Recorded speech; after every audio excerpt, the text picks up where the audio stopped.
ذاتی گھڑی ہے، میں اسے بیچوں، میں جو مرضی کروں اسے۔ بھائیوں، کھری کھری کی نئی ویڈیو کے ساتھ آپ کا خادم حاضر ہے۔ بھائیوں، آپ جانتے ہیں کہ عمران خان اور بشرا بی بی توشہ خانہ کیس میں کیسے پھنسے؟ آئیے یہ مزیدار تفصیل ہم آپ کو بتاتے ہیں۔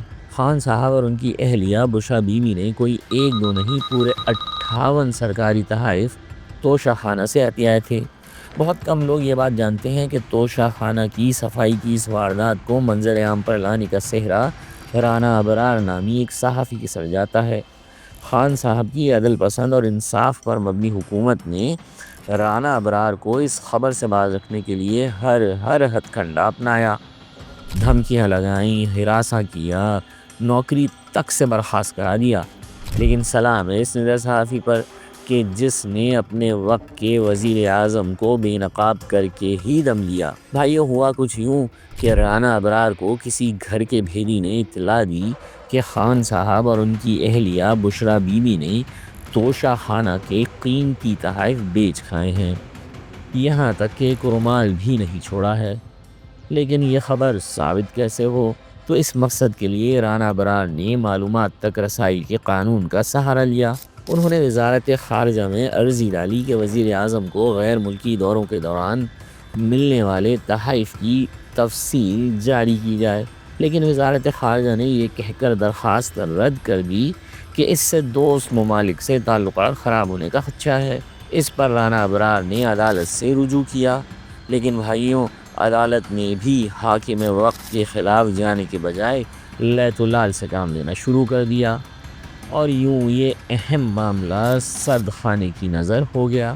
لیکن جب اپریل 2022 میں خان صاحب کی حکومت برخاست ہوئی تو توشہ خانہ کیس سرد خانے سے باہر آ گیا اور خان صاحب اور ان کی اہلیہ کو 14 برس جیل کی سزا ہو گئی۔ وہ کہ سزا معطل ہو چکی ہے، لیکن یہ جوڑا اب بھی جیل کی کال کوٹری میں سڑ رہا ہے۔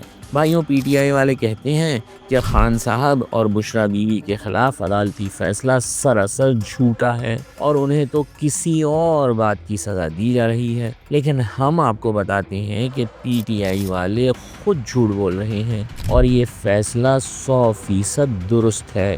کیسے؟ پوائنٹس نوٹ کیجئے۔ نمبر 1، انڈر انوائسنگ، یعنی اصل کے مقابلے میں کم قیمت لگوانا۔ خان صاحب نے تحائف کی اصل کے مقابلے میں محض 20 سے 25% قیمت متعین کروائی اور اس کا 50% ادا کر کے بیش قیمت تحائف ہتھیائے اور بازار میں بیچ ڈالے۔ نمبر 2، خرید و فروخت کی رسیدیں بتاتی ہیں کہ خان صاحب نے پہلے تحفے بیچے اور اس سے ہونے والی آمدنی میں سے 50% رقم توشہ خانہ میں جمع کرائی اور باقی مال اپنے پاس رکھ لی، حالانکہ قواعد کے مطابق اپنی جیب سے 50% رقم ادا کر کے تحائف خریدے جانے تھے۔ نمبر 3، جعل سازی۔ جی ہاں، اسلام آباد کے ایک جیولر سے کعبۃ اللہ کے ماڈل والی گھڑی کی فروخت کی ایک جعلی رسید بھی لی گئی جس پر 8 کروڑ روپے مالیت درج تھی۔ بعد میں چھان بین سے معلوم ہوا کہ اس بیچارے جیولر نے تو کبھی کسی ایک سال کے دوران 2 کروڑ روپے سے زائد کا کاروبار کیا ہی نہیں۔ جعلی رسید میڈیا میں آنے پر بیچارہ جیولر دکان بند کر کے روپوش ہونے پر مجبور ہو گیا۔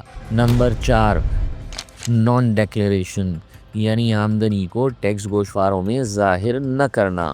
خان صاحب نے جب یہ دیکھا کہ وہ توشہ خانہ معاملے میں پھنس سکتے ہیں تو انہوں نے اچانک ایک دن اپنے انکم ٹیکس گوشواروں میں توشہ خانہ والے تحائف کی آمدنی ظاہر کر دی، لیکن افسوس وہ 1 سال لیٹ ہو گئے کیونکہ آمدنی کو گزشتہ برس کے گوشواروں میں ظاہر کیا جانا تھا۔ تو بھائیوں، یہ تھا توشہ خانہ کیس کا سارا کچا چٹھا۔ اب اتنی غفلے بازی کے بعد بھلا کون مانے گا کہ خان صاحب کی اس کیس میں سزا ناجائز ہے؟ آج کے لیے اتنا ہی، پھر ملیں گے کسی اور کیس کے ساتھ۔